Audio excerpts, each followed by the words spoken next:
Yo, back with another video today. I'm going to be going over some updates that came through with my credit report. And actually, my credit actually increased over the last 3 days, 95 points. So I am excited to go into detail about that. And I'm actually going to be doing a comparison video compared to Credit Karma and Privacy Guard with the scores. Now they both use the same scoring module, which I believe is Advantage Score 3.0. It's not the FICO Score 8 or anything like that, but it's pretty darn on, right? But the reason what made me want to do this comparison video today is the fact is that what I did was I did a pre-approval, right? Because I wanted to see what other lenders will put my credit score at. So I already knew I was going to get denied because of the fact is when I looked at previously, you look at my previous video, my credit score was around 495, but I knew I was going to get denied, but I wanted to see what other lenders, how they would view my credit score. So what I did was I did a pre-approval card, and I think it was the Avant card. Avant, yeah. So I did a Avant, it was the Avant pre-approval card, and with that, if they deny you, they tell you, the reason and why, and then it says, hey, look, your TransUnion or your Experian or your Equifax score is this. So that's exactly what happened. So let me go ahead and show you guys exactly the email that I had received from them. So it says, Dear Monte, thank you for applying for a web bank issued credit card through www.avant.com, blase, right? And it goes into detail about, requesting why, right? And this, that, and the third. So it sent me this and said that my score was a 534 based on TransUnion. Okay. So I'm saying, on Credit Karma, it said it was 495. So that's where I guess the fluctuation comes into a bit of a place. So I said, you know what I'm going to do is I'm actually going to go ahead and pull my credit again, which is 100% free with Privacy Guard for 2 weeks, and on top of that, it doesn't harm your credit score.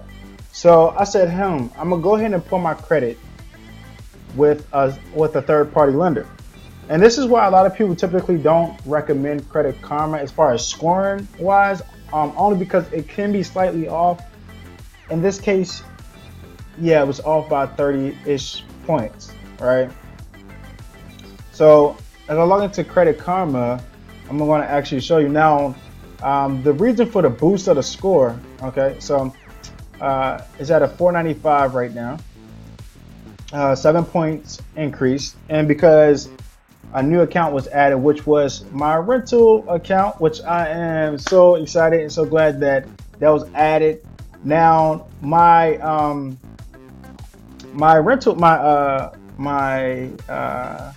credit score may have been boosted higher on other places, but right here, this is what they're saying. And as you guys can see, like I said previously, 0%, zero derogatory remarks, collection counts, liens, civil judgments, anything like that has been removed from my credit report as previously explained. But yeah, let's go ahead and dig right into it really quick, right? Let's go to see what has changed. So on here, you're going to see actually. And the crazy thing is I got a couple different credit monitoring apps like Credit Sesame, all the other great stuff, good stuff. And that's because of the fact is that, I got other monitoring, I lost my track of thought thinking, but I got other monitoring alerts, and Credit Karma, for some reason, always updates me last whenever it comes to credit monitoring. It'd be the same day, but just hours apart, right? So right here says we found no changes to your TransUnion credit report, and that was the reason for a 17-point increase. But I'm thinking it has something to do actually with the new account that was added. So if we go to accounts, right, and this is supposed to be updated, and they still haven't updated that.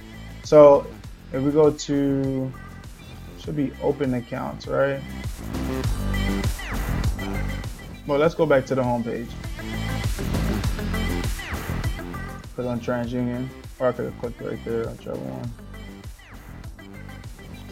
Okay, yeah, I think it's credit report. Oh, I think I just went to his credit accounts. Okay, I'm gonna blur that out later.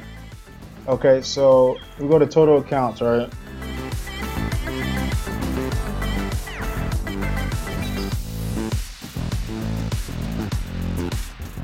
Yeah, that's really weird. That is not showing it. Oh, here it goes right here. So creditrentboost.com, right? They actually just reported, on my credit as far as, making the on-time payments. The last 2 years that I've been with my current rental company, where I'm at, I've paid on time, never missed a payment at all, and I'm just waiting for March to come up. So I'm thinking this has something to do with the increase, being as though it was just reported on the 1st. And I remember Credit Rent Boost talks about, well, it says last reported on the 27th of 2019. I'm guessing it took a couple of days, but I remember Credit Rent Boost was talking about that they usually report on around the first week of every month and the 15th of every month. But I'm thinking that's where that increase is coming from. If not, even better, because that means that when it actually does update, that is actually going to go ahead and be higher. Because when we went back to it, it's a 17-point increase, but it had no reason why it was a 17-point increase. It was just there. So either Credit Karma is a little bit slow with catching up, and it may take another day before it reports, hey, look, it was this account, which was the rental account that was added, was the reason for the 17-point increase. But yeah, let's go over the privacy guard just to get back on track really quick. Because what made me get my second look, right, at my second look at it is when I had got that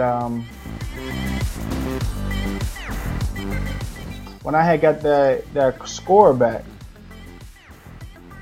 from that credit card that I wanted to apply for. Again, it was a pre-approved and didn't damage my score or anything like that. I'm not stupid enough to do that.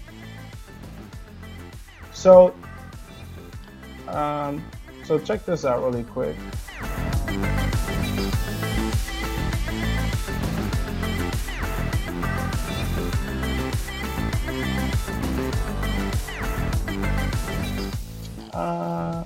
Let's go home. And yeah, my personal information will be blurred out of this video. So let's just go ahead and wait for this thing to load up really quick. So here goes the 3 scores. My Experian, TransUnion, and Equifax. Experian is reporting at 515, TransUnion is reporting at 528, and Equifax is reporting at 542. So from my understanding, it looks like Credit Karma is a little bit slightly off by 30 points with TransUnion. With Equifax, it's way off by about almost 50 points or so. Well, way more than 50 points, probably about 60, 70 points. So that's just something to keep in account, when you're looking at comparing your scores on Credit Karma and other sites, and just trying to get your exact score. Credit Karma to me is really good for credit monitoring and all that other good stuff, and is a free option. But I mean, this right here doesn't lie. I mean, I don't think it's a 2-to-1 type scenario right now. It's 2 places that's giving me a credit score of 534 or so for my TransUnion report, and and for TransUnion for privacy guys, it's 528. So I'm gonna say that it's around this 528, 534 mark, and that Credit Karma is just off by a lot, pretty much about 30 to 30ish, about 35 to 40 points there, and then about 50 to 50, 60 points or so here. So that's just something to take into account. Even if you're just using Credit Karma to look at your scores, I wouldn't really recommend taking that as a whole, I'll take it with a grain of salt, to be honest. But yeah, don't want to hold this video up too much longer, but I did want to make up that update as far as the comparison between the two, Privacy Guard and Credit Karma. So with that being said, guys, make sure you like, subscribe, share, comment, hit that post notification bell, and I'll see you on the next video.